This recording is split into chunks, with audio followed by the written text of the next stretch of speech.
I know that, I know it's all.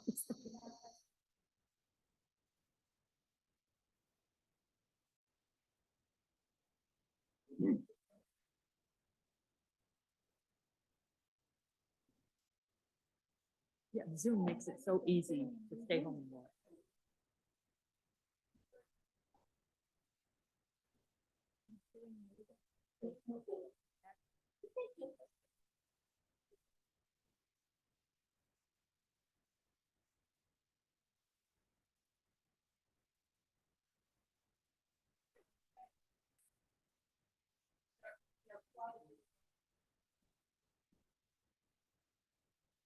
Be careful what we say.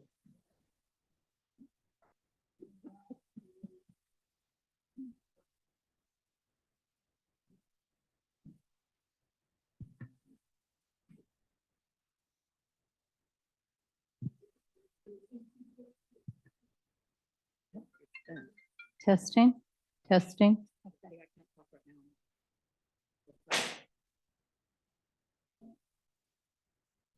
Yeah, I'm in the middle of the, I'll check with you tomorrow. Okay, bye. I have one client left and he just called me. But Kim, make sure your mic is on. Testing, yep. I'm so glad to see you not blow into it. Too many people do and they don't realize what that does to the microphone. So you should be able to share your screen now.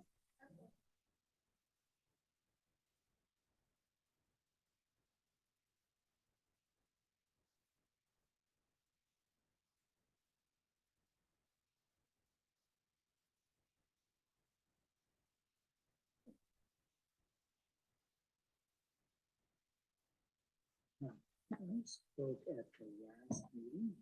You'll have your 3 minutes. You bet. Okay. Sure. And we don't even, Well, I do this. no, we just kind of come up. And what I don't know if there's like an old business, new business section. So she's going to give the presentation. Okay. So the only thing on this agenda is her presentation. She'll give the presentation. The committee will have one round of, I see it. Yes, you're good. We'll ask the question. And if it's on policy, 3 minutes, and then you can answer your question. And then you're not allowed to. No, it's not. Unless she wants to know clarification. Are you having any particular concern? Or? Well, I do. Hi, have I'm some Serena. concerns about it, but I didn't get to Nice to last meet you. time. I Admitted it. Yeah, It was a really big leap in Oh, okay, okay, perfect. So, and I can, is the one who out, they really, really, what are you Pacola Valley? I do have a, well, I have to have Did it change since? a more explicit answer. here before? No, in November, it's the same. It's the same. Yeah, but I mean. Because I read it just before that. Yeah. And I But couldn't then you relate look to to that. that, you look back. So the other question is like, I'm trying, I do remember. And it's- But, So it's already sure. been approved.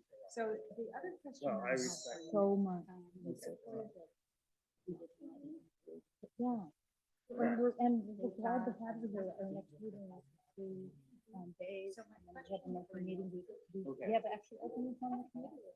Okay. Always have I'll think openings. about it. Always have openings. After whatever. And she kept getting out. and her job didn't come back. Probably somebody's. phone. So the And that was strange to have me down. I know she was not hiding from the wall. Can I We had a see you long, on Zoom? yeah, Yes, we had a yes, long yes, chat about yes. Wildfire. Did you get all your questions in?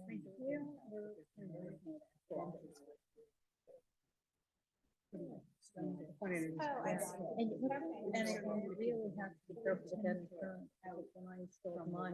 Right, but if you You said that. Because the Yeah, whole they hear that very was fast, so- doesn't it? But yeah, it's. support behind it, the evidence for the study, because we'll be members. Well, and and they don't fall out. If they don't hit this little tiny. And they thing right here, have you know, Really right. good suggestion. Something Right. else we We're- could look into. I think We weren't Ember accumulating. Defense. Ember Defense is getting into this first response, and they just discontinued the home response, but they do a lot of protection for one. So You might a waterproof, you know, basically coach water garden. So Ember Defense. is that a website? Ember Defense is a website and you know, and I can send you, I can put you, if you email me, I'll put you in contact with the right But, person. Um, But if you're very going to good use account. stone up against the building, They also install, can you use the fire suppression landscape systems, but fabric underneath it? Or not? Good question too. I'm not sure. I'll have to look into that. And Landscape they fabric, also yeah, the one that know prevents how the weeds protected from and happening, right? more tailored to our So that goes with. They're a commercial. Perfect. They're Let me not look into it. And I think I there. have, Well, yeah, yeah, an email. I think we did. Maybe, I'll have to look, but if not, let me give you my card as well. That way, I can So I really like them.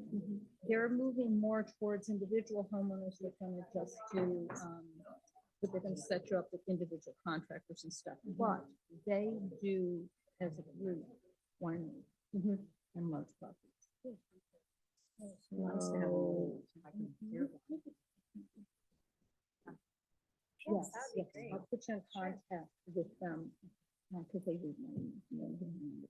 It was good pleasure to have you. Okay.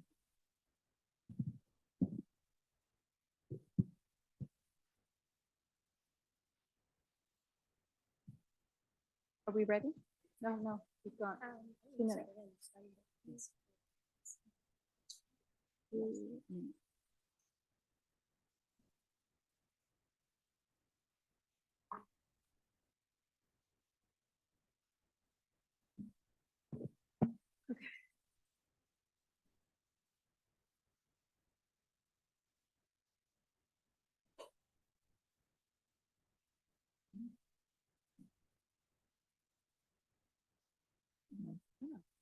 It is, and we've got 1, 2.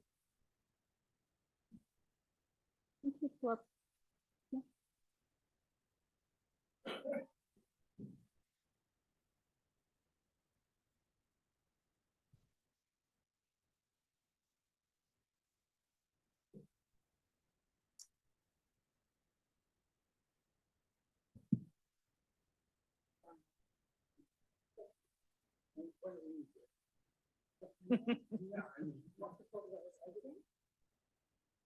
Okay, what I'm on the chair. Of the Wildfire Preparedness.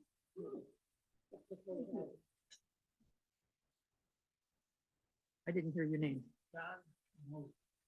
Hi, John, I'm Wanda Jenner. I'm one of her flunkies. Yeah, I'm on the committee.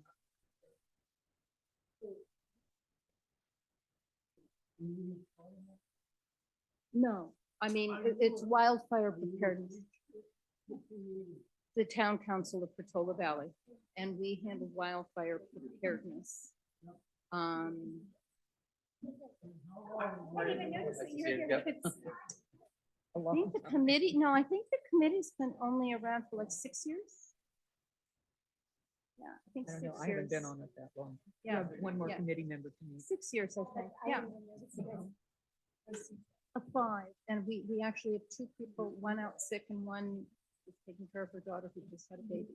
So there's 5 people on the committee.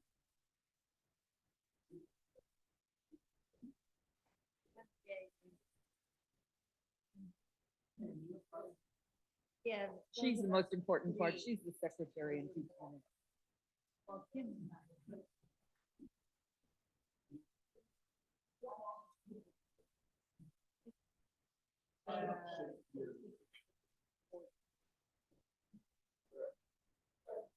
One minute. Jennifer.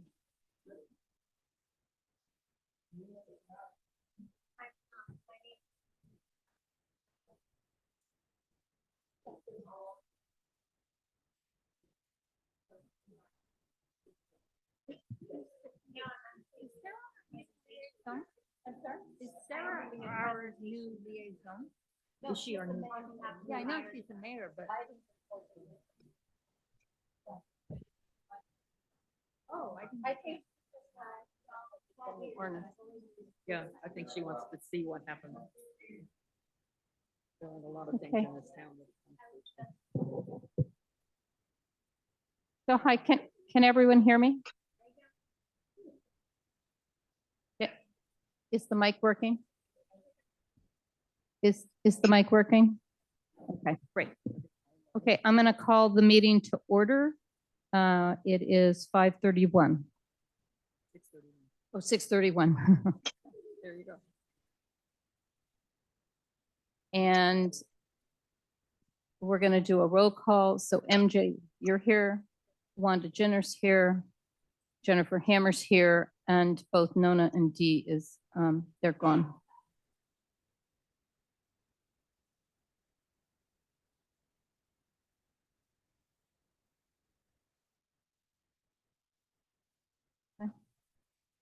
All right, we're going to open the meeting with oral communications for items not on the agenda, and I'm going to start. First of all, there's a slight error on the agenda. Our next meeting is actually in 2 days on January 17th at 4 p.m. And for those of you who are attending for the first time, this is the Portola Valley Wildfire Preparedness Committee. And today is a special meeting. The only thing on our agenda is going to be a workshop for draft ordinance 2303. It's going to include a presentation and a Q&A session by our new Fire Marshal, Kim Giuliacci. After she makes her presentation, the committee will ask a round of questions, and then we will open up the floor to our attendees. And I'd like to remind everyone that we have a 3-minute limit for your question or comments. This is a town policy. And so does anyone else have any oral communications for items that are not on the agenda?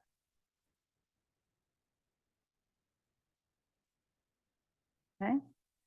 Great. So we will start the workshop, and I'd like to start by thanking Fire Marshal Giuliacci for this is the second presentation, the workshop she's given. And also this has been just a textbook example of what a good ordinance review is. We're going to have a total of a 2-month time period before the fire district board votes at the end of the month. You've been so available to answer questions. Your presentation in November was very clear, and we just really appreciate your time and all the effort you've taken to make this a really good and open process.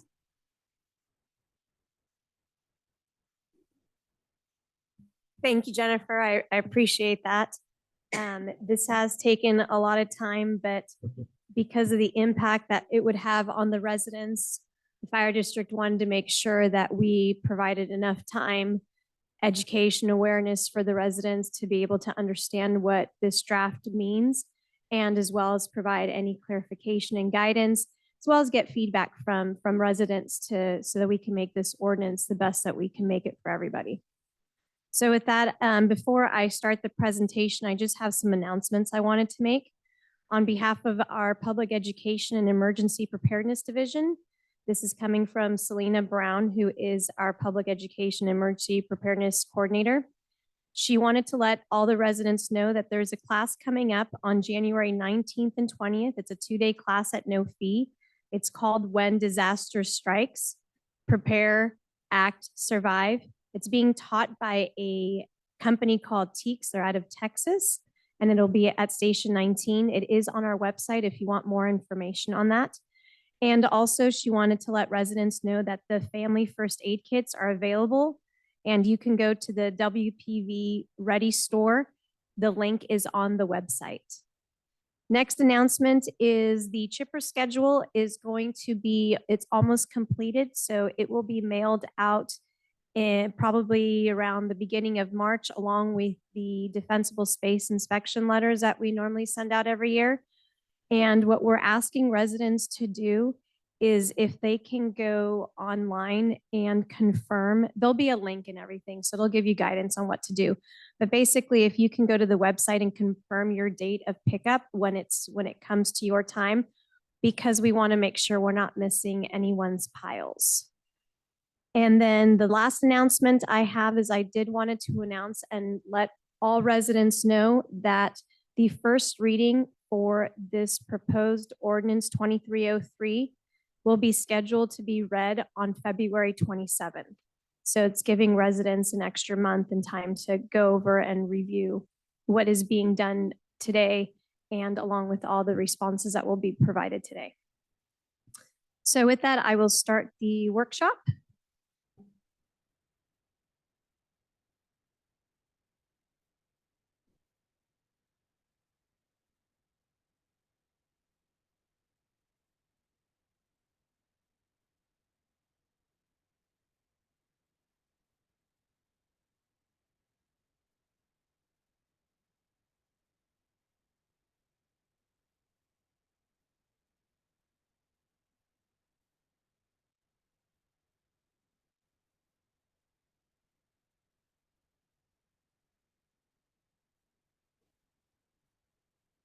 This whole thing is recorded, right?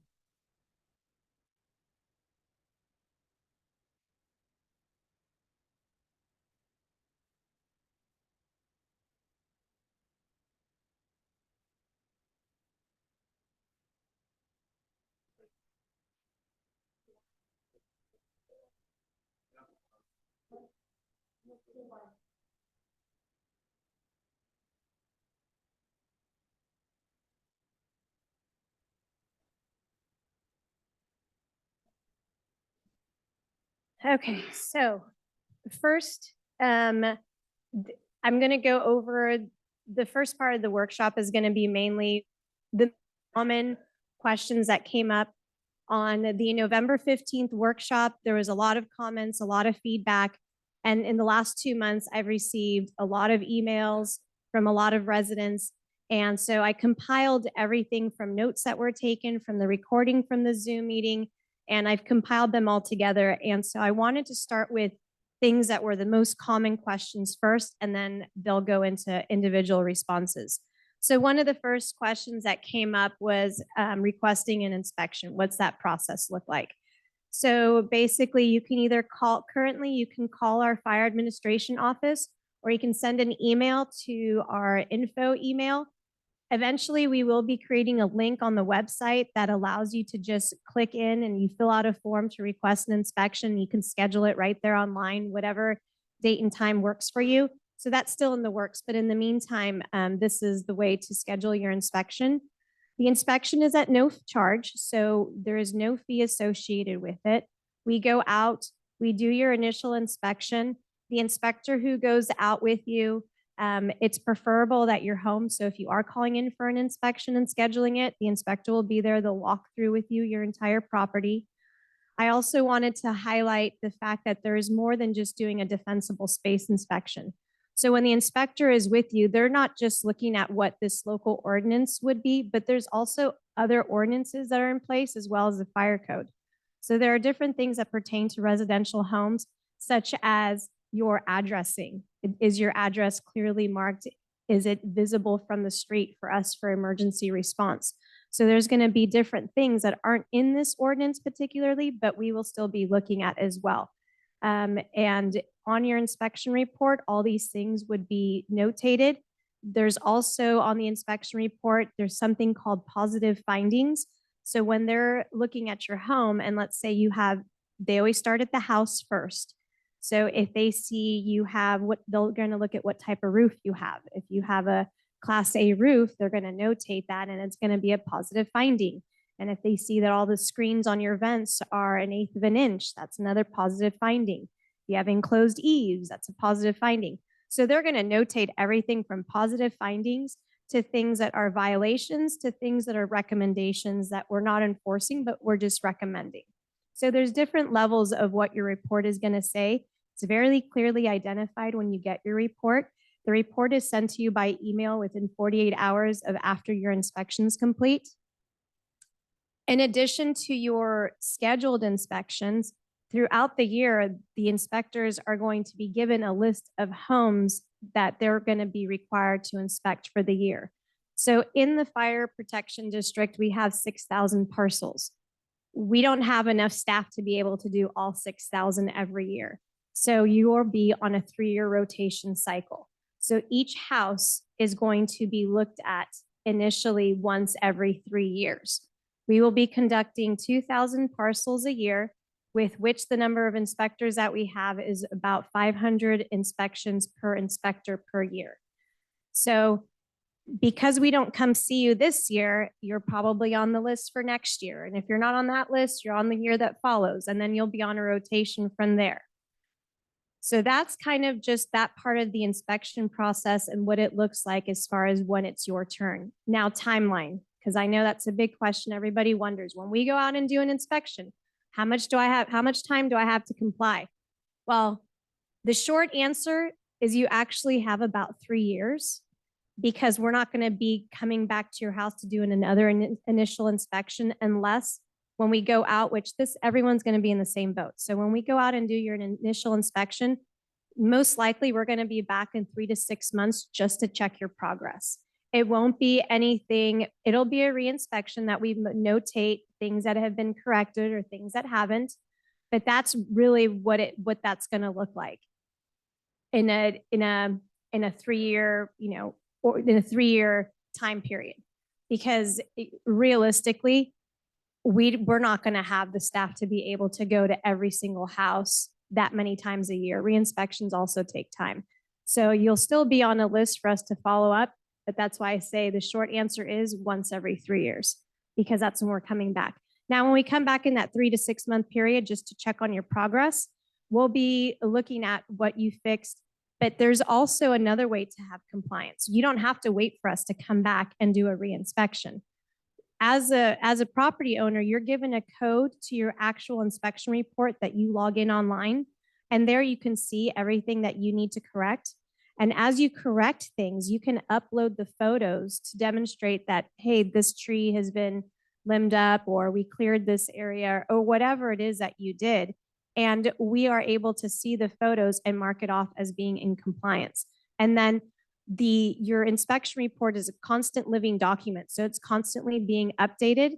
And as you get a new report, you're only going to show what's left to correct as every time we update it. So it's going to be constantly an ever-changing document. The only time, which I know has been a concern on enforcement, really the only time the fire department is ever going to go down an enforcement path is for people who aren't making any progress, or just blatantly ignoring the course of action that we are trying to establish with you. When the inspector is with you, if you have a long laundry list of things you need to correct, they're going to work with you to create a plan of saying, hey, let's prioritize what are the most important things for you to do first. And then let's look at it on a 3-year plan of this year's goals. These are the things that we're expecting you to get done. And then we'll discuss, is this feasible? We're not going to make these, things are not feasible for people and say, okay, well, this is what you have to do, because we understand everyone has different needs. Everyone has different financial burdens. Everyone's got something different. So every property owner will be taken into account case by case. And that's why it's important to do your inspection with the inspectors so that they can work with you on creating a plan of what it's going to look like, of how you're going to accomplish this big project. We can also offer resources to help support the needs of residents. We do have the 3-year phase financial hardship. It's in the administrative citation ordinance that describes what that looks like. But as far as the citation goes, we're not going to issue one just because you're not compliant right now. That takes a long time. You will get notices of saying, hey, you're not making any progress. You're completely ignoring the fire department. And now you have this amount of days to start showing that you are going to start complying before we go down this legal path. That's the last step of anything we'd want to do. We don't want to go down a legal path. It's just there if we need to, and we have the authority to do so. But it's not at all what our goal is. Our goal is just to help support the residents on getting to a point where you do have good defensible space, your home is well hardened, and we're improving the resiliency of not just your home, but of your community and your neighbors. So I think that covers mostly everything on what an inspection would look like.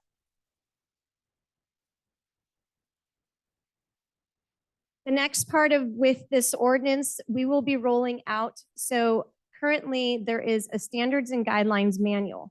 It hasn't been published yet because it is still being worked on, but this manual contains every type of standard and guideline that we have provided. Mainly most of it is actually for contractors because it gives them a guideline of how to do installations of, let's say, fire sprinklers or solar panels or emergency storage systems. So this has different guidelines of such.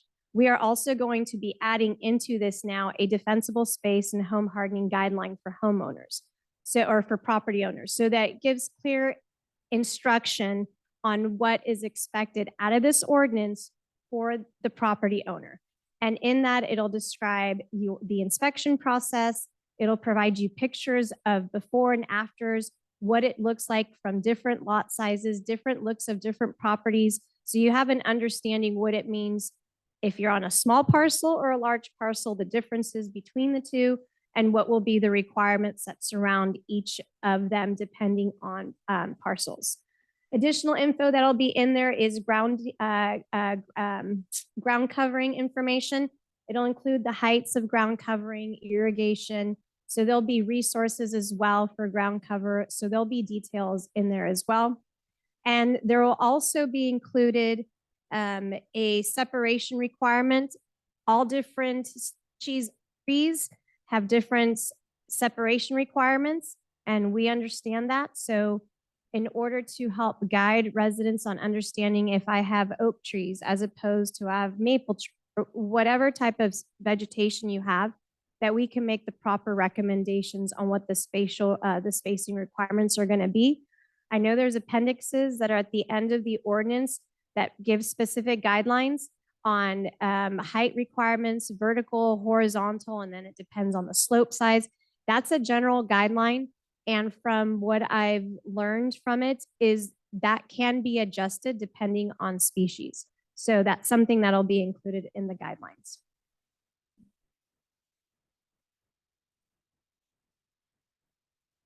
So just with what I started with, I just want you to know everything that was in there was all prompted by comments and feedback received from residents. So now will be the most common questions that have come about from the residents. One comment brought up, a resident had brought up doing an inspection with your neighbor. So the fire department has no objection with that. However, it'll be up to the residents, the homeowner, or their neighbors to, if they want to join forces or if they want to invite each other to inspections, to do so if they'd like. So that'll be on the homeowners if they want to do that, but we don't have a problem with that. The term clearance, I just wanted to make sure that this term is used so loosely, and I wanted people to understand that when the word clearance is said, it doesn't mean the removal of every single thing in sight. Removing all your trees, all your bushes, all your everything. That's not what it means. It actually means the maintenance of the vegetation on your property as accordance to the ordinance. So you can still have trees and bushes and have beautiful landscaping around your property as long as it's maintained, well irrigated, and follows the requirements in the ordinance. Was a comment from a resident that brought up that they've lived in their home for as old as they are, could be 40 years, 50 years, 60 years. And there was a concern of, you know, why should I spend a lot of money in getting my home, you know, creating the defensible space when by the time if I pass on or if I sell the house, they're going to just, you know, demolish the whole house anyway. So the best answer I can have is it can be costly, but it may not be. And you don't know until we come out and do an inspection. You honestly don't know what we're even going to require till we come out and do an inspection. Yes, this ordinance is in place as a guidance, but you really don't have a true understanding of what's required until we do an inspection. And I found this, this great quote that was, I just was just, while I was doing research, looking for how to best answer this. For any resident, we all have to start somewhere. So it was, just as we are going to do our inspection, we'll prioritize what should be done first, but start by doing what's necessary, then do what's possible, and suddenly you're doing the impossible. So I thought that was just so fitting because it's just a little bit at a time. And before you know it, you're going to meet the goals of what the ordinance is trying to do.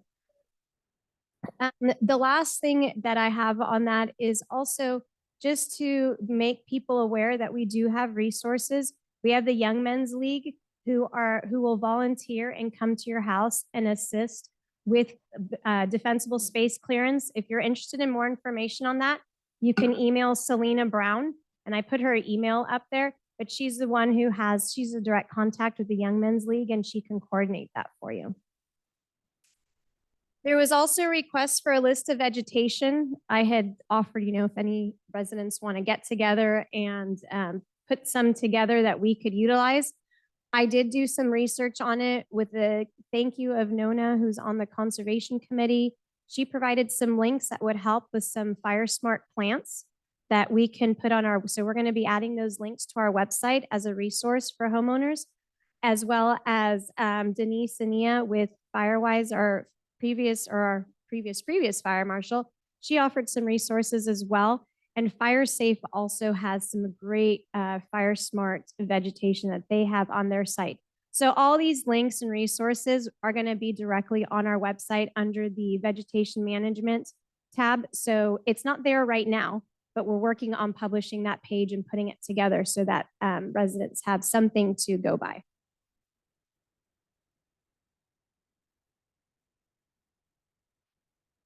Habitats and native species. There was concern on the habitats and native species. There's nothing in the ordinance that requires the removal of any habitats or species. I do have a section later in this presentation that actually gives you the exact section where it actually has a conservation area. So we'll touch on that after. Tree removals. This has been a big concern on the requirements of tree removals to meet spacing requirements. I just want to assure everybody that when it comes to a tree removal, this is a decision that won't be taken lightly. We're not just going to say, hey, you need to remove this tree. It's going to take time and research and input from professionals like arborists to look at the tree and for us to decide the best course of action for a tree. So it's not going to just be, you need to just get rid of this tree. That's not how the process will go.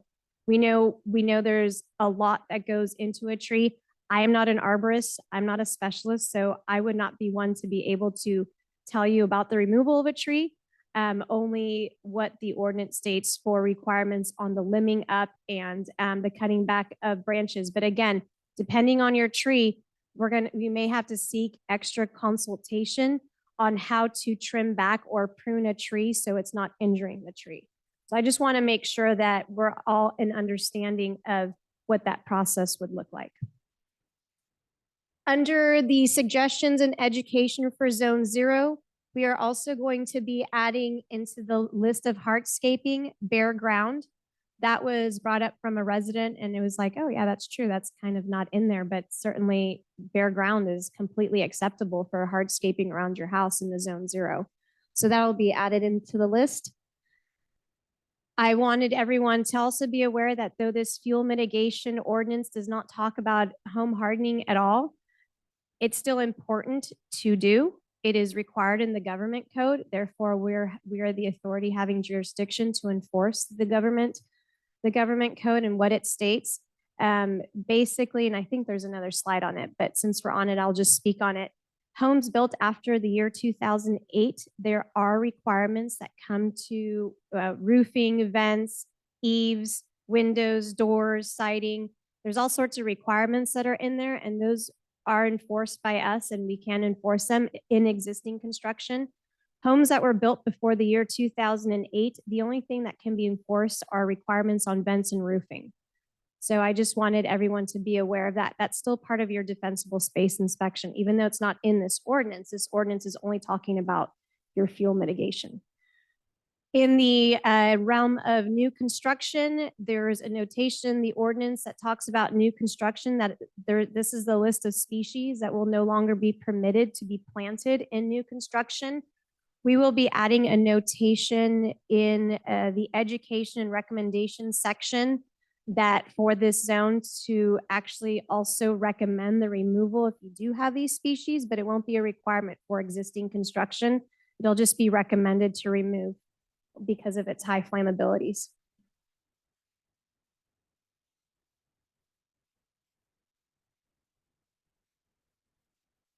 I'm going to skip these and show them at the end if we have time. So I just wanted to show, this was a quick picture of what this property looked like before a wildfire and then what it looked like afterwards. And then this video, and I'll show it later, like I said, if we had time, is I wanted to show it at the first ordinance, but we had issues and I'm going to see if I can make it work today. But it is so in Los Angeles, Irvine, the commissioner, Laura, for IBHS, they did a whole study on what 5 feet of clearance does and what it looks like. So they did an actual model of one house without 5 feet and one house with it, and they showed how they burn. So there was a question on the resale of the home, and that's in Assembly Bill 38, which only includes the homes in the high and very high severity zones. So that's the only requirement that is right now a bill where that comes into play for the resale of your home. Because there was a question on what about if I want to sell my home? Do I have to meet all the defensible space requirements? And it's only if you're in the high or very high severity zones. The wooden steps in PV Ranch, that was brought up. So I contacted Leo, who is the one of the head engineer there at PV Ranch, and he gave me some guidance and had said that the wooden steps are not required and that some residents have already started to replace them with metal trucks and stone. And in addition to that, if you did want to put in stairs, let's see, where is that? I've had most of this memorized, so I'm kind of skipping ahead. There was a process that you'd have to go to where it would require a design application depicting the changes and formal approval from the design committee. So there is a process if you live in PV Ranch for steps, but currently the wooden steps are not required. So someone had said they were. So they are not required, just so you know. The next question we had was ember resistant vents. Our website has a lot of information on ember resistant vents. And if you have further questions, you can go ahead and email us at our info email, but it pretty much describes it very easily. It's a non-combustible material, 1/4 to 1/8 inch, depending on the sizes of your vents. I know there was a resident who brought up how rodents love the material and they kind of go right through it. So I don't have an answer for that yet. So I'll look into what can be done on the other side to protect your screens from rodents trying to get in and still meet the requirements. So I'll get back to everybody on that.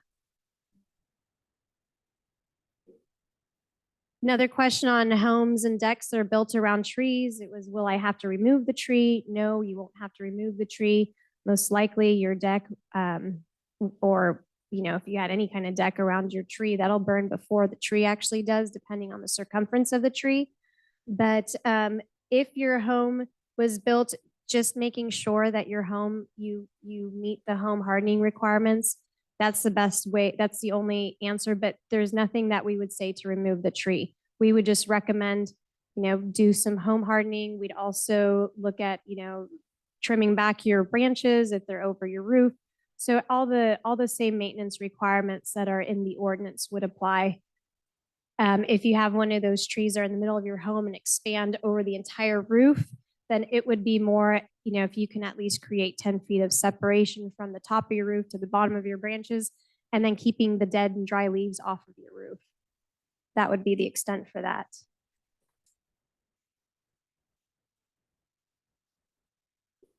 Another question was eucalyptus, if they're 20 to 30 feet apart and limbed up, is that acceptable? And yes, that would be fine.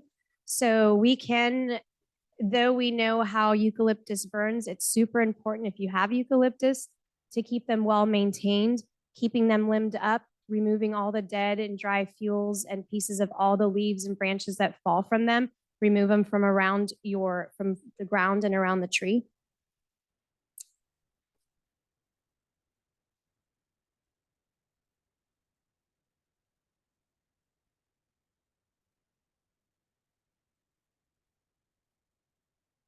A gentleman asked about a sample scale. Has it ever been done? And I did some research. I can't really say that there are samples out there.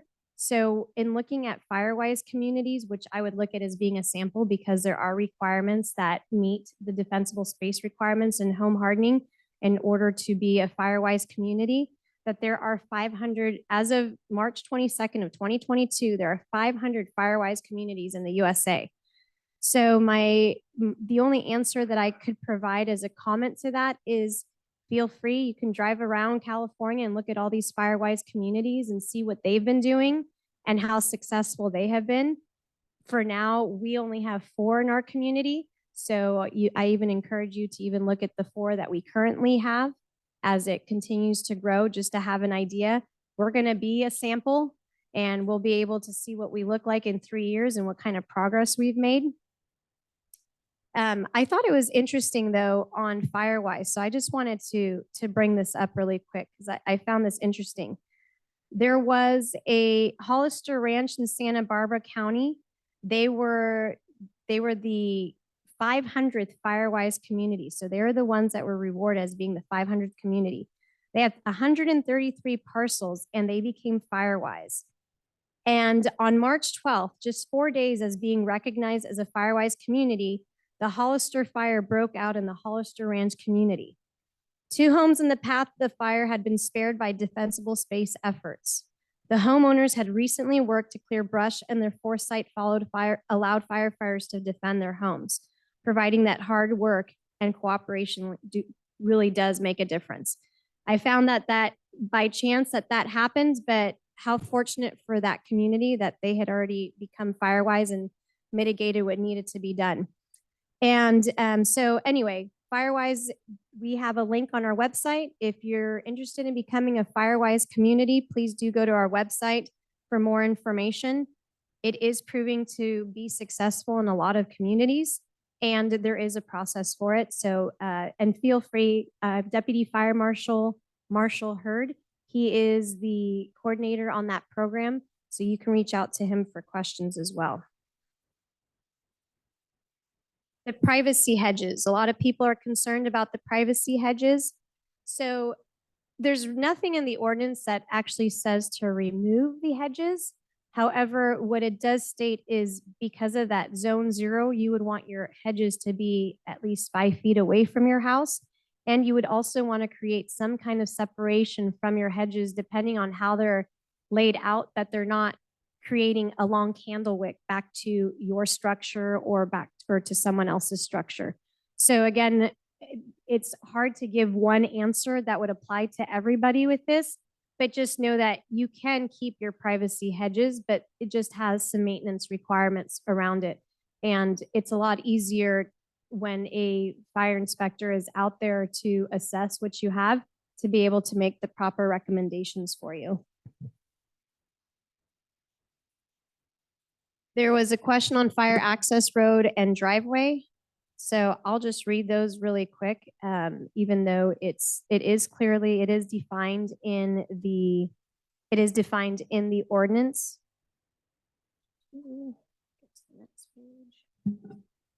So fire apparatus access road is a public-private road that provides fire apparatus access from a fire station to a facility, building, or portion thereof.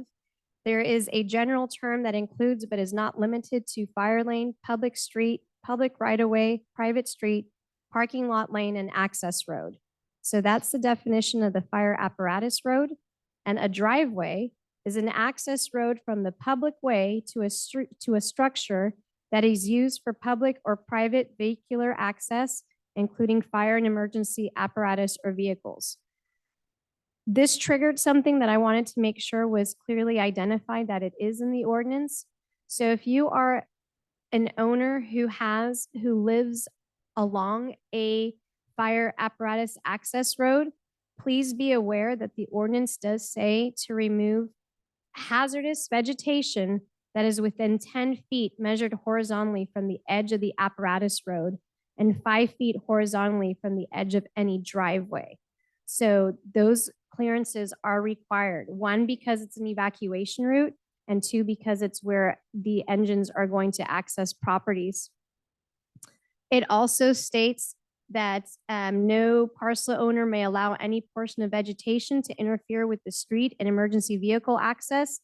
And this part is talking about vertical clearance of 13 feet, 5 inches. So if you have a very long driveway with a lot of trees and your branches are hanging in the middle of that driveway, they need to be trimmed to a height of 13 feet, 5 inches. So you can just round to 14 feet if you want, but we need that clearance for the fire engines to get through.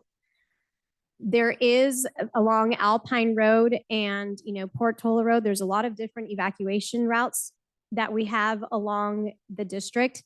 Our fuel mitigation division they have contract to do the work on these main evacuation routes. And I know sometimes property owners are very concerned that not to touch a piece of their property line. But the reason I'm highlighting this is because you do have that obligation of 10 feet from the access road to clear. So if our fuel mitigation guys are there who are well-trained, well-informed, and educated on how to trim vegetation, they're actually doing you a favor by making this clearance because they're doing the clearance requirements on your behalf as well. So just know that they are doing their jobs. They're just clearing the evacuation route, but if they come into your property, they can, if you want them to, complete the 10 feet for you while they're there, so that you're already getting that clearance done. The next one was a question between the difference of zone 1 and zone 2. There's really not much difference. It's just the exposed wood piles. So in zone 1, you can't have the exposed wood piles unless it's covered by some kind of non-combustible covering. In zone 2, they can be exposed and be uncovered. So that's really the main difference. Otherwise, all the other requirements, what's required in zone 1 is required in zone 2 as well. Another question came up. Zone 2 can easily cover an entire parcel. So this has two viewpoints. One is, what if your parcel is 1 whole acre? And then the other side is, what if my parcel is not even a full zone 2? So zone 2 is 30 to 100 feet of a structure or to your property line. So if your property line is only 15 feet, then your clearance requirements are only up to those 15 feet. But if you have a whole acre of land, then your requirements are only 100 feet from the structure. Or if there's a structure of the adjoining parcel next door to you that belongs to someone, and it's a structure on their property, you still, and the edge of your parcel is within the 100. If you're 100 feet from their structure, because where their structure is so close to your property line, both of you have a responsibility. They have to clear up to their property line, but you have to provide 100 feet of clearance from that structure. So that's what this ordinance is stating when it comes to adjoining parcels.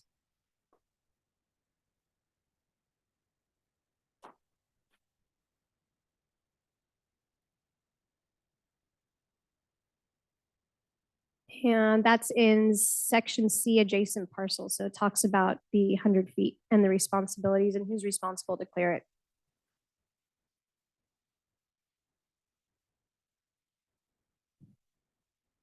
There was a comment that it's hard to clear your entire property and the detrimental effect that it'll have on wildfire and habitat. So this is what I had brought up earlier, but there is a section that is environmental concerns, and the ordinance does address the concerns and protects wildfire and their habitats. So during the fuel mitigation inspection, when we're there, if there is habitats on your property, we would not require you to clear that area. For an example, let's say you have a rat's nest that's on your property. We would respect the whole habitat. There's some we actually came across some actually on Sand Hill or actually Portola Road, when they were doing clearance there, they came across one. And so they kept 6 feet away from the entire habitat and they did the clearance, but left that, didn't even come near it, didn't to disturb it, kept it intact. And that would be the same requirement that we would make in all properties, is for the respect of all the habitats. So we would never require you to remove anything that's going to disturb them or any other species that are on your property.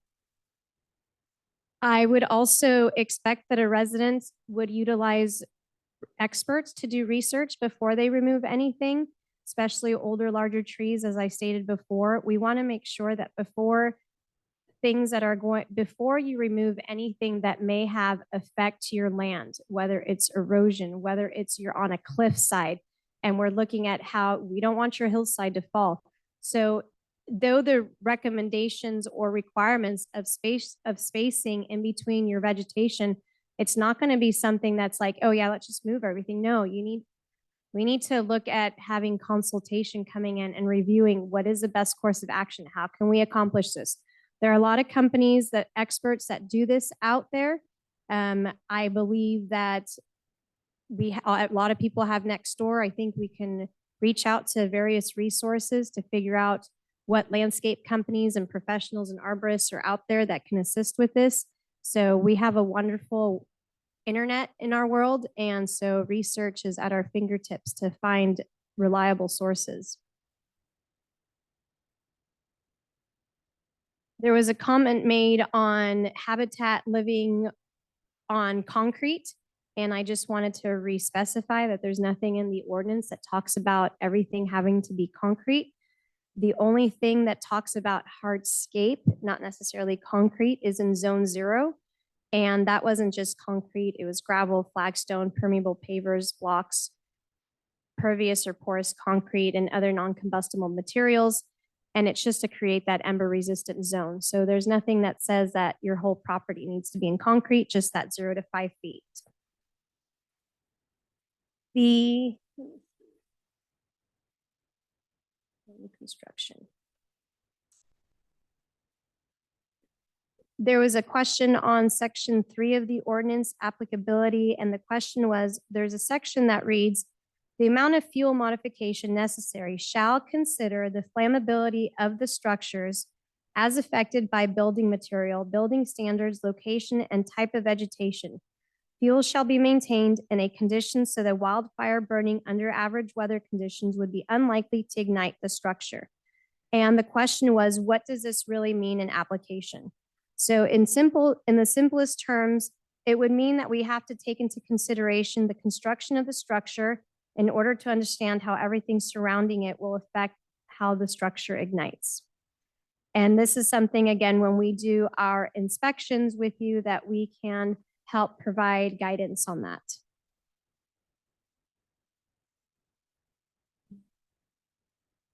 I had brought up how there's a section that talks about new construction of structures and adopting in the ordinance that states about certain species not being planted.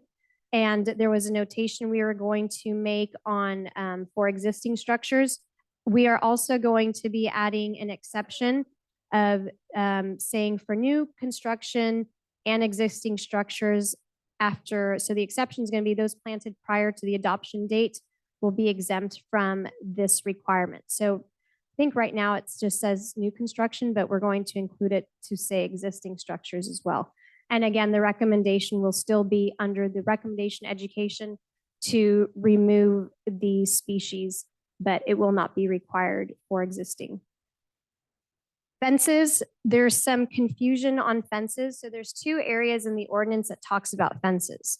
One area of fences talks about not allowing, is that on here? Make sure I'm on the right.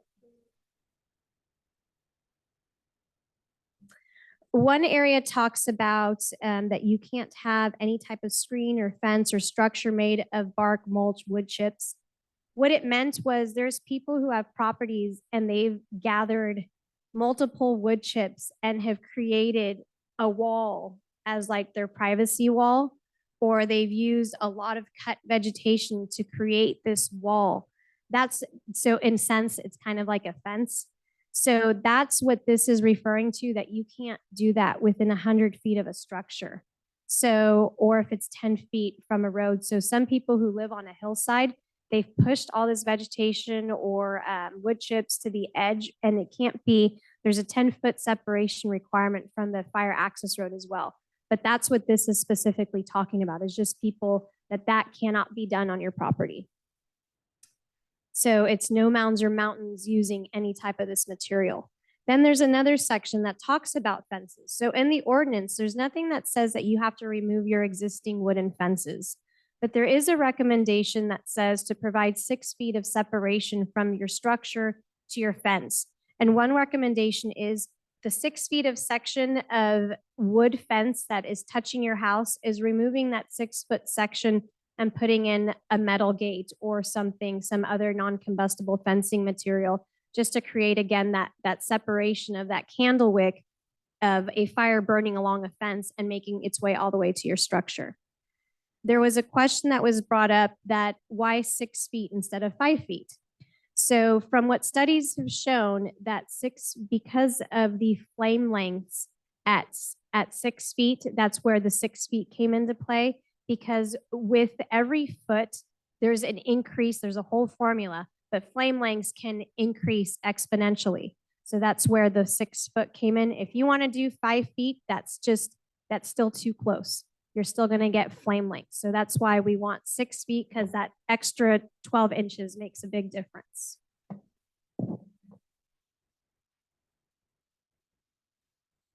Another comment was made, the public needs to understand the process and fees for abatement and citation. So our website does have the ordinances on administrative citation and our enforcement process. Each of our ordinances also provide the enforcement process. The standard and guideline that we're going to be publishing for defensible space and home hardening will also include the information on abatement and enforcement process. And it'll be basically to what I had already explained on how we will be working with people, excuse me, on we're looking at a 3-year plan basically. So, but we will be following up 3 to 6 months from the initial inspection just to see what your progress is. And usually a lot of times, when you, people will teach you how to do something, but until you're out there actually doing it, your questions don't come up. People are talking about things and you're like, yes, got it. Okay. And then once you go out there, you're like, what was that? I don't understand this part. So that 3 to 6 month is kind of a checkpoint too, to see now that you've gone through the report, now that you're kind of assessing what you need to do, what are the questions that you're coming up with that you could use clarification? And of course, by no means do you have to wait that time. If you have questions, please contact us. We're happy, or contact the inspector who did the inspection. We're happy to answer and provide any clarification you might need.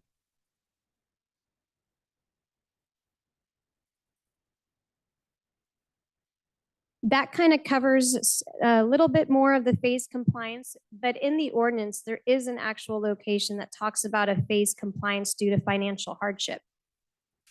And a question came up that says, does this apply only to large properties? And no, it doesn't. It applies to every homeowner, property owner in the fire district. The 3-year phase compliance due to hardship. There is a process, and it is outlined in the ordinance on how that works, but that is something that is being offered to homeowners. Another question came up on Appendix B as in boy, on the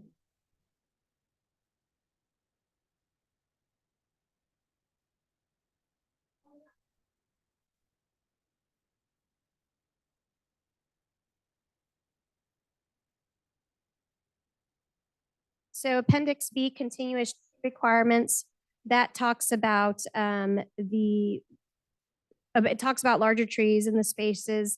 And the question was that the instructions in these appendixes seem vague in terms of a stand of larger trees. Shouldn't both appendices address small trees?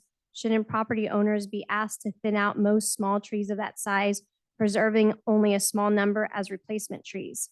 And the answer to that question is yes, it is, if it's within 100 feet. So the tree requirements only apply if it's within 100 feet of a structure. So if you have a parcel that's large, an acre, more than 100 feet, 200 feet, whatever, the tree requirements on there only pertain to the 100 feet. Another question came up on and this is the last, I think that was it. But I was going to touch on these things anyway, because I just wanted everybody to be aware. So there was a question on incentive programs. So currently there's 2 incentive programs depending on where you live. There's the one in Woodside and there's one in Los Trancos Vista Verde. The one in Woodside is a $3,000 reimbursement program. It's actually a matching program is what they call it. And there are specific requirements for both of these programs, but if you go out, we do an inspection, we tell you what we're recommending needs to be done. You go out, you have some work done, and whatever you do, you will be covered 50% of what you spent, up to $3,000. And then with Los Trancos Vista Verde, their amount is $5,000. So they'll reimburse up to $5,000, 50% of what you spent, but up to a max of $5,000.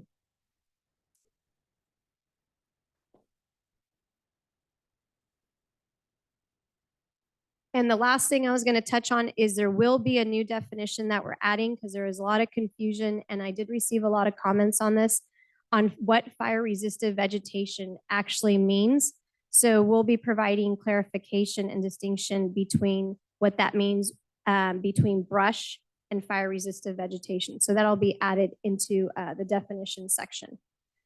So in conclusion, that's really all I have from putting together all the answers and information. I know that there still may be questions and people wanting more clarification, but the best guidance I can really offer everybody is please just schedule an inspection. It's the best way for us to be able to educate everybody on every single, there is not one question, one answer fixes all.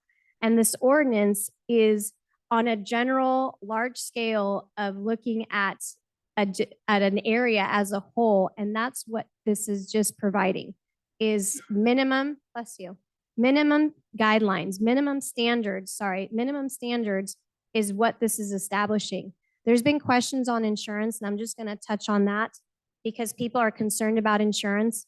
So there is something that is out there that is being put out by the insurance commissioner's office, and it is on our website that provides information. Granted, not every insurance company has adopted these more stringent guidelines than what this states, but it's not too far off from when they finally will start requiring things more stringent than this. We're pretty basic and have pretty minimum standards. If you compare this ordinance with other wildland urban interface districts, like if you were to look at Moraga, Orinda, or Southern Marin or Marin, you would see the ordinances are very similar.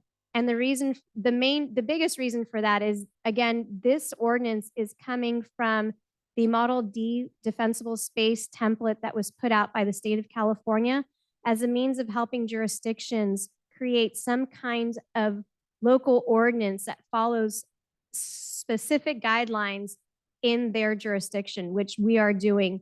We haven't really adopted anything that's more stringent than the state has proposed, other than including some species that we don't want in new construction and certain things in new construction. But I've done a lot of research looking at CAL FIRE's website, and they're putting out the same requirements on defensible space and home hardening and everything else. So I just want everybody to understand that really what is in this ordinance, it's actually nothing new. It's been around for a long time, and it's actually been around a long time in this district as well. The 100 feet of defensible space is nothing new. Now, the way the zones are being broken down, Zone 1 and 2, those are also the same. Those have been around for a long time. Zone 0 is the only really new zone, but the difference where I think this is coming up to residents being more aware is because now there's an enforcement component behind it, rather than it just saying, hey, we're coming out doing an inspection and okay, you want to do it or not. But now, because we have to get somewhere. we are where we are now, but we have to start moving in a different direction because these wildfires and what they've been doing in the last 5 years in the state of California, it's really sad. It's detrimental. You don't really, the news doesn't do it justice. But if you went out to one of these wildfires and see what it looks like in a community, it's heartbreaking. And I can tell you that myself and other firefighters who've been deployed to wildfires, they are deathly afraid of knowing and seeing what will happen if it happens here in this district. So that's what this ordinance is trying to do. It's trying to motivate people and know that you all are being held accountable. We all have a responsibility. The fire district has no agenda or anything. We're not getting anything out of it by proposing this and enforcing this. We are actually trying to make this community safer and better for the residents and for the firefighters that are coming to protect your homes. If you can't give them a place to protect your homes from, why are they putting up their lives to protect something that they shouldn't be if you also can't do your part? So I'm asking residents to please take time to be accountable for doing what you can. And the fire district is here to support you along the whole journey. I'm going to be here for at least the next 15 to 17 years. And I'm hoping by that time that we will have the entire district be a Firewise community, because that would be absolutely amazing. But we got to start somewhere. And I'm hoping just by each community, a little by little, that we can all meet that goal and get there.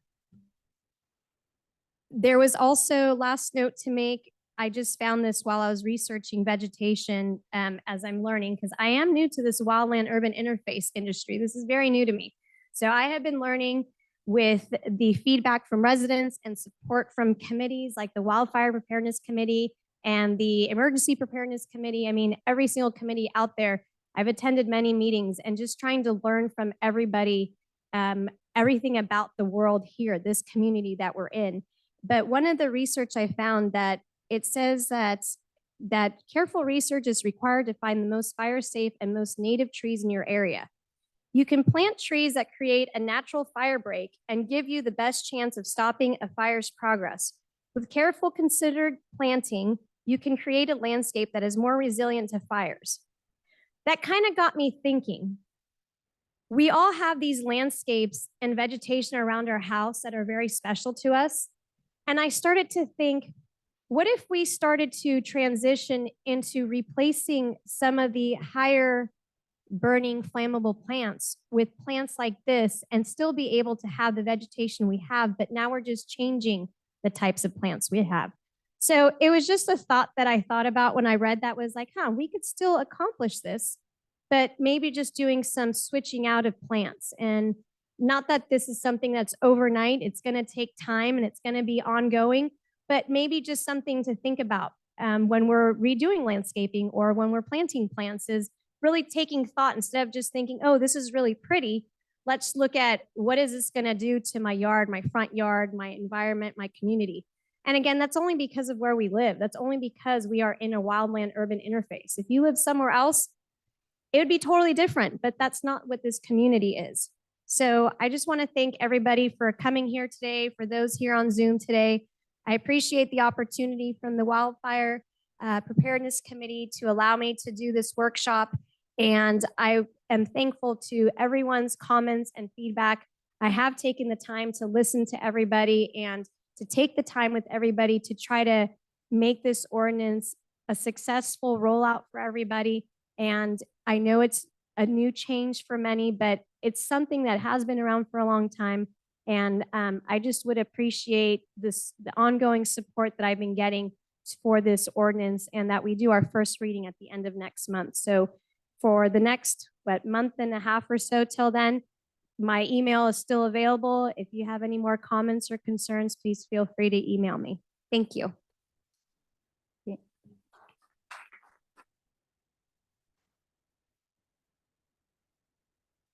Thank you so much, Kim. I wish all our presenters worked that hard on their presentations to really give a thoughtful presentation. So I'm going to open up questions from the committee, and I'm going to start. And for those of you that don't know the history of this ordinance, I think this is the third or fourth different version. And I've had a lot of comments in the past on this ordinance. But I think this latest version has really addressed all my concerns. I think what we have is a really reasonable next step to keeping us safer from wildfire. I agree that there really isn't anything in this ordinance that I haven't seen in other districts, and that isn't really best practice. I don't know if MJ will correct me, but I'm pretty comfortable. I'm just going to say that I'm pretty comfortable with this ordinance. Does anyone from the committee have any comments? Did I hear you say you're working on oh, it isn't on? Did I hear you say you're working on a list of acceptable vegetation, for want of a better term? Yes. Okay. Yeah, Kim, thank you so much for listening to all the public input you got. I'm just so impressed and overwhelmed. Like Jennifer says, you have done a huge amount of work. So my only questions are about, you gave us a link for your slides in November, right? And then the fire district changed the website and the slides disappeared. I'll put it back up on the website and then I'll add the link to this one as well so that everyone has both. If you could let me know, then I'll put them in the minutes. Okay. And I'll also put That's them in right. our Yes, next. we launched our yeah. new website. Yes, please, everybody, check out our new website.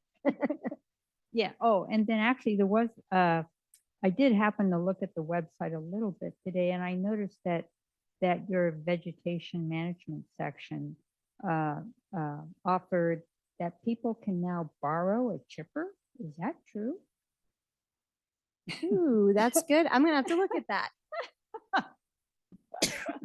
Okay. I'll have to look at So that. don't quote me anymore. Yeah, let me double check on that. That'll be great. Okay. Those are my only questions.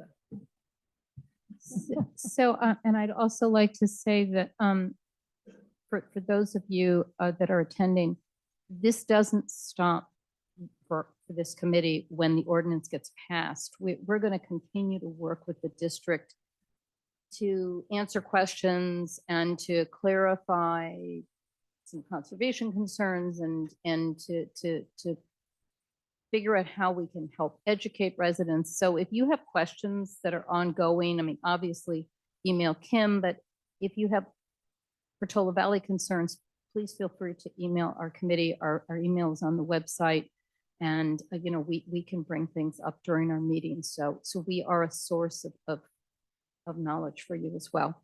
So with that, can you close your presentation so I can get my Zoom screen back? And then if anyone has questions, if they want to come to the mic, and if you don't mind giving your name for our secretary to record.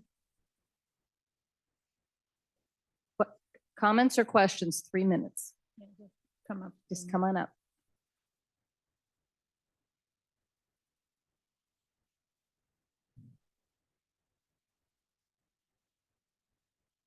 The little mic works. Yeah, the one Kim was talking into. Yeah, that little one. You're gonna have to Got put it. it up higher for Okay, yourself. thank you. Okay. My name is Wynn White. I'm the president of Ladera Community Association, the LCA. On behalf of the community of Ladera, consisting of 535 households, I want to acknowledge and thank everything that the WFPD does to keep our community safe and looking out for our welfare. We also want to thank Fire Marshal Giuliacci for her efforts to help our community better understand the new ordinance and how it will be enforced. While the community is relieved it will not be enforced in a draconian manner, the concern remains, will the next fire marshal or others enforce things differently? Ladera community is most concerned about how the proposed ordinance is written, and specifically if all its measures are appropriate for communities such as our own, which is very different from most of the WFPD district and is not in a high severity fire zone, since to comply comes at a real cost, in some cases, its quality of life. We ask that the ordinance language match its intended enforcement.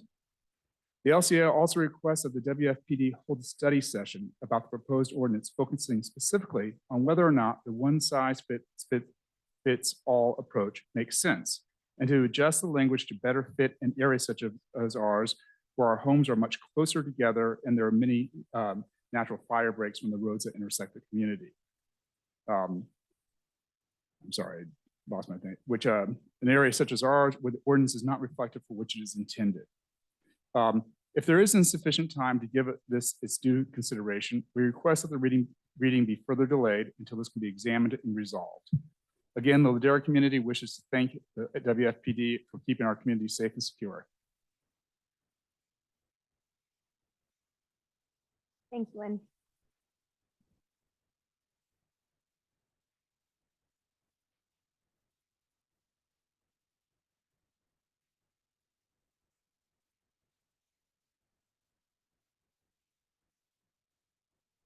I'm Bill McFarland. I live in Central Portola Valley. I spoke at the previous wildfire preparedness meeting, highlighting that some aspects of the proposed draft wildfire ordinance could be quite detrimental to many of the qualities that we love so much about Portola Valley. In particular, the proposed regulations for Zone 2 could have significant impact on wildlife, privacy, noise levels, scenic beauty, landslide risks, and water quality risks for our creeks. I didn't have time last time I spoke to get to my proposed solutions to these. And so today I'm going to present some suggestions for changes. I do want to start by saying that I appreciate the tremendous effort the fire district and the committee have put into this important work. I agree with the great majority of it. All of my suggestions are in the spirit of what is often called the 20-80 rule. The idea that you can often achieve 80% of the benefit of something while paying only 20% of the cost or the penalty of it. Note that all of the proposals I'm making leave the zones that are closer to structures, Zone 0 and Zone 1 the same, and would continue to require removal of seasonal grasses, dead plants, and hazardous vegetation from all of Zone 2. So suggestion 1, create an exception in the ordinance regarding foliage spacing requirements for a small boundary around each property. This could be as little as 5 or 10 feet on each side of the property line, allowing dense foliage and tree canopy. This would go a long way toward preserving privacy, mitigating road and neighbor noise, and preserving at least some areas of vegetation appropriate for small mammals and certain types of birds. Now, I was relieved to see that privacy hedges are exempted, but I do not find this in the current ordinance. There is nothing in the ordinance that says specifically privacy bushes are exempted, and the way most privacy bushes are planted or grown do not meet the spacing requirement as far as I can tell from reading the ordinance. So at a very minimum, maybe you should encode this notion that privacy screening can be preserved, because as I read it, it cannot if it's within 100 feet of your structure. Suggestion 2, bring back the notion of foliage islands. These are regions of dense vegetation and dense canopy that are separated from other regions or each other by a largely cleared area. My recollection is that the fire district and other organizations were recommending these a number of years ago. If strategically placed, they can help with privacy and noise, and if large enough, they can support larger mammals like deer, coyote, and mountain lions. Suggestion 3, allow exceptions for tended gardens or cultivated land. As I read the proposal, vineyards would not meet the requirement for Zone 2, nor would closely planted orchards or vegetable or flower gardens with climbing vines. Do we really want people to remove all of that type of stuff? Suggestion number 4, relax the regulations on ladder fuels over at least some portion of Zone 2. This could provide a huge improvement to all of the negatives I listed above. Suggestion 5, as was explained, the current regulations have Zone 2 extend across property boundaries. For example, if a neighbor builds an ADU, an important part of our housing element, near my property line, I become responsible for clearing foliage on what could be 1/2 acre or more. Perhaps preserve Zone 0 and Zone 1 requirements across property lines but not the much larger Zone 2. I hope that the city will consider incorporating some of these suggestions to greatly lessen the negative impacts of the proposed ordinance while preserving the majority of its fire mitigation benefits. Thank you. Thank you.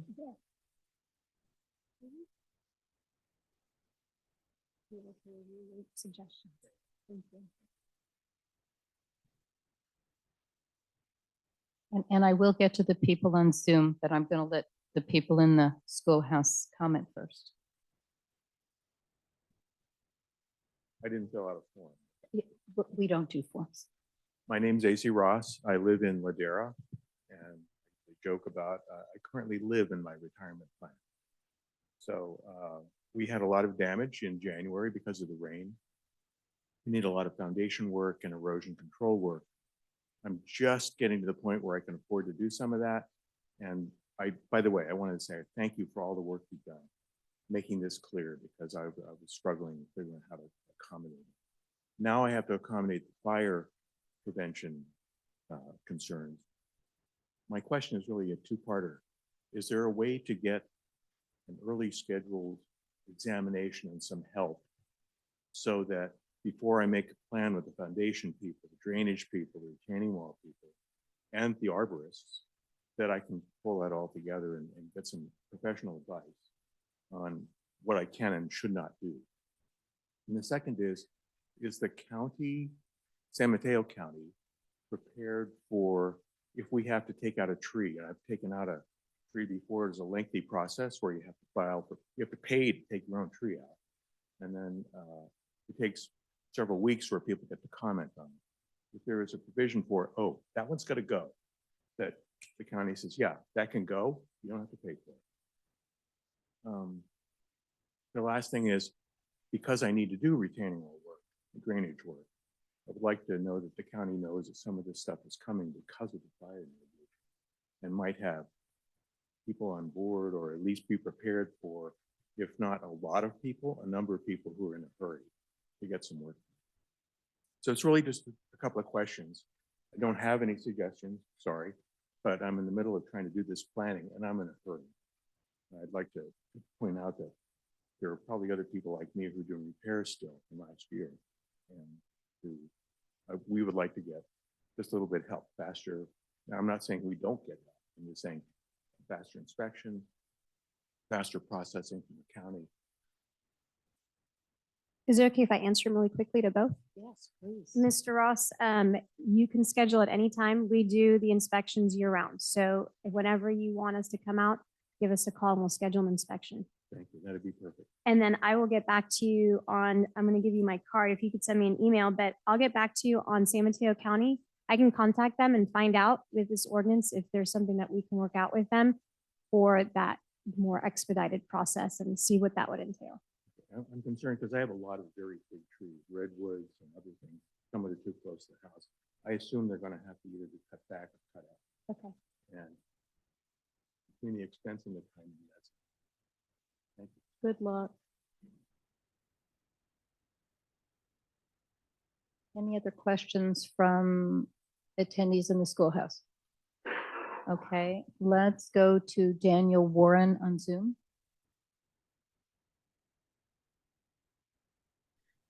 Hi, I'm Daniel Warren, a resident of Ladera and a member of the Ladera Community Association Board. Thank you, Kim, for your time and efforts to bring the community along in the drafting of the ordinance, including the walking tour you did in our community last week. Thank you also for your and your team's work to keep our homes and families safe from fire. In addition to Wynn's comments, on behalf of the LCA, I'd like to raise two additional areas of concern for our neighborhood. A number of Ladera households are home to senior citizens living on a fixed income.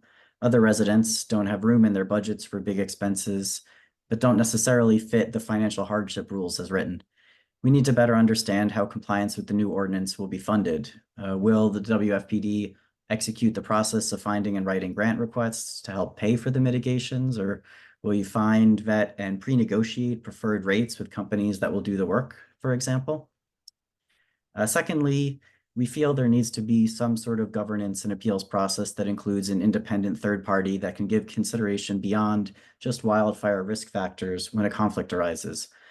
Such factors could include safety, security, privacy, property values, ecosystem, beauty, sentimentality, hillside retention, the cost of doing it, resource availability, etc. There's more than just fire, and sometimes fire isn't necessarily the biggest risk. While we recognize and appreciate that WFPD has our safety in mind, some of those other considerations sometimes may also need to be taken into account. Thank you again for your consideration and for your service to our community. Thank you, Daniel, for that comment. I just do want to say that when it comes to the financial hardship, so I am working with legal. I did think about seniors and people on fixed incomes or even people with the disabilities. I've been looking into different types of residents that we have and looking at what we can offer them specifically. So with that financial hardship language, we're also looking at how it would accommodate and incorporate more so a larger audience. So that is something I'm still working with legal. And then as far as the third party appeal process, I just want to understand. So our appeal process ends with our fire board making the final decision, and you're looking to have somebody else who would make the final decision who's not fire related, or because our fire board is made up of residents, but you're looking for other people aside from our fire board. Yeah, thank you for looking into the financial piece of it. Yeah, I'm sure there's a lot of complicated legal things that need to go into how this happens, and I appreciate that. And I also am clearly not the expert. Yeah, in terms of that appeals process, we just want something where somebody can consider the other factors instead of their primary goal and exclusive only goal being fire risk and fire mitigation. So we haven't really gotten to a point of identifying who would be most appropriate. We're considering maybe this is somebody in county government, maybe a county representative, just somebody who can look at the problem more holistically, and when hopefully extremely rarely. Oops. Oh, Sorry, Daniel, you froze. I'll follow up with Daniel. I'll get more. I'll contact him. So last call for questions from Zoom. I'm looking. I don't see any hands raised. Did this happen again? Did I drop again? There you go. All right, I can't believe that happened to me again. I'm sorry, I'm gonna fix my internet. That's okay, Daniel. I'll Yeah. contact you. We can Yeah. explore that more. We can comment later. Okay, yeah. Sorry about that. Thank you, Kim. Thank you, committee. So any more questions or comments? Can I say something? ahead. Daniel does have a good point, because, there's always that phrase, if the only tool you have is a hammer, everything looks like a nail. And we do want to avoid that, where everything is wildfire, and let's not address all The the other other aspects. issues. So that's, thank you for bringing that up, Daniel. It's a tough question. Which question are you talking about, the review process? Well, not the review process, but the idea that if you put wildfire before everything and you rule, you don't consider these other issues, sometimes you get, Other issues. like Craig likes to talk about, the unintended consequences. So, Mhm. But how Yeah. would you set up how would you set up the Supreme Court for appeals? I mean, like the education, unless you Yeah. got the mayors of the. Yeah, no, I don't have an answer. I'm just agreeing with him that it is a tough question. Do you have any other comments, Kim, before we close No. it up? Thank you. Last round of questions. Okay, once again, thank you so much for attending this workshop and for answering all these questions. I have been checking the Zoom and I don't see any questions. And thank all of you for showing up too. Yes, thank you is so great. much. Thank And you, our Kim. email is on our website. Okay, I'm going to adjourn this meeting at 7:50.